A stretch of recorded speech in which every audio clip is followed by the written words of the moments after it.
stand on the waterfront of my hometown. Oh, I see the harbor reach to the ocean.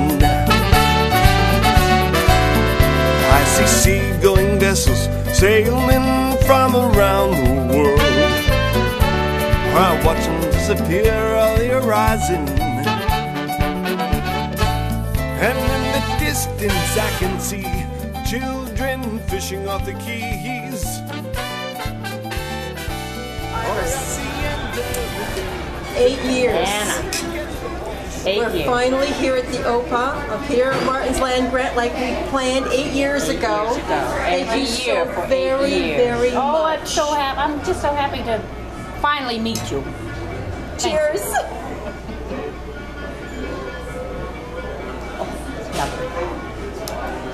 Very good. This is lovely. And I just want to say, I have to say this now that I've got my camera going.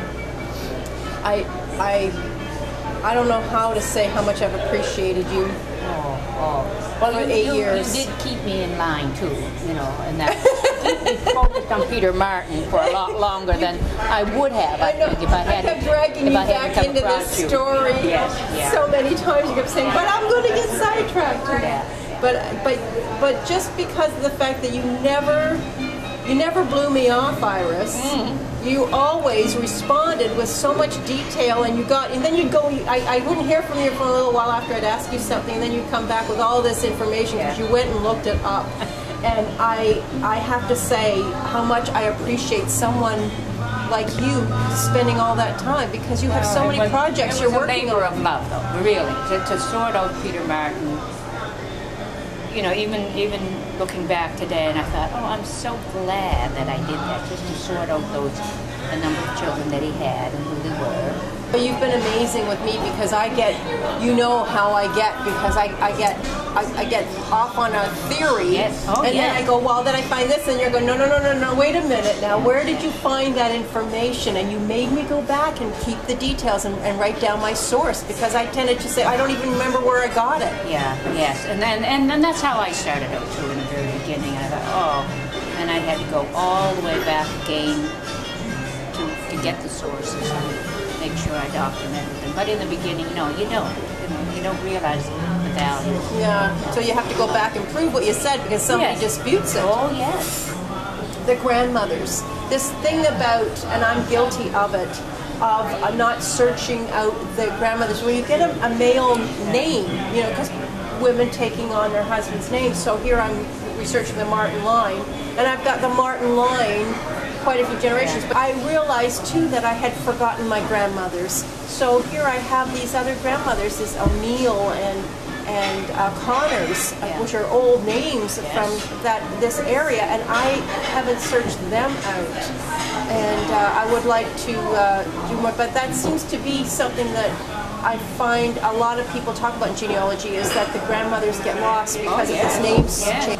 Well, I'm still fascinated by Peter's first wife, this mysterious Mary, that nobody has any idea whether she was Micmac, whether she was French, whether she was Irish, whether she and what happened to her. What happened to her, where she come from, and so here he is with 3 kids, getting married as a bachelor, but his first 2 children's, the name on their christenings is a Mary. So everybody for years thought it was confusing with Margaret. So I'm still thinking that there's a Mary that remarried, and that was that I don't know. Or that he didn't marry her. Or that he didn't marry her. You're right. If she was native, or if she was Acadian or French or something, and here we are still discussing this fact that we're not sure. You and I aren't sure that he was Irish, and all the rest of the Martins are determined that he was, because everybody else was Irish. Show me the proof. I've got to find out who he was and where he's from. If he was a Galway Martin, or if this land that we're sitting on right now was granted to him by the British government, and then many more grants after that. So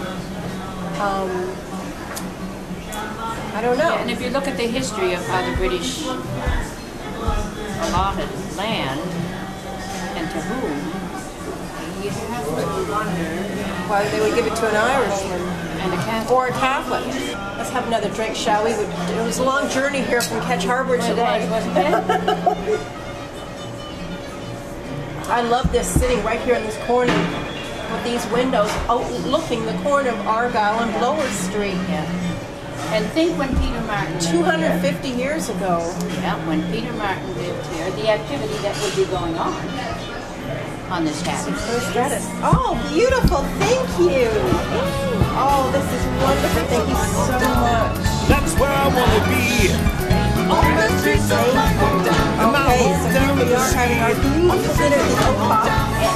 And I'm going to shut the camera off now so we can drink and eat. On the streets of my hometown. On the streets of my hometown. On the streets of my hometown. On the streets of my hometown. On the streets of my hometown. Gotta get it in your soul. On the streets of my hometown. Here in the streets of Shabbato. On the streets of my hometown.